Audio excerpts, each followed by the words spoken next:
Welcome to our channel. Today we how to configure SNI routing with Nginx for many VPS sites, detailed guide step by step clearly. To configure SNI routing with Nginx for multiple VPS sites, you first need to ensure that Nginx is installed on your server. Start by accessing your server through SSH. Use a secure connection for your login credentials. Once logged in, update your package list to ensure you have the latest information. Run the command to update your package list.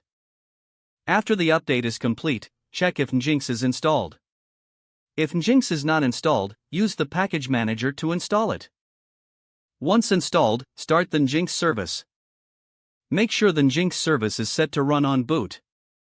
Next, verify that the Nginx service is running properly. Now, you will need to set up your domain names. For each domain, create a new configuration file in the Nginx site's available directory.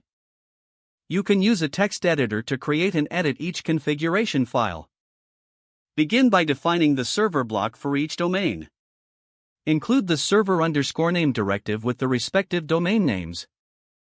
Next, set the listen directive to enable SNI. Ensure you specify port 443 for HTTPS connections. Add the SSL_certificate and SSL_certificate_key directives. Point these directives to your SSL certificate and key files. If you do not have an SSL certificate, consider obtaining one from a recognized authority. You may also use Let's Encrypt for free SSL certificates. After setting up your SSL configurations, add a location block for handling traffic. Define how Nginx should respond to requests for each domain.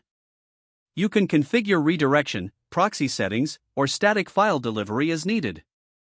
After editing the files, save changes and exit the text editor. Next, create a symbolic link for each domain configuration file in the site's enabled directory. This will enable your configurations in Nginx. Run the command to test the Nginx configuration for syntax errors. Don't forget to like this video and subscribe to our channel for more step-by-step tech guides.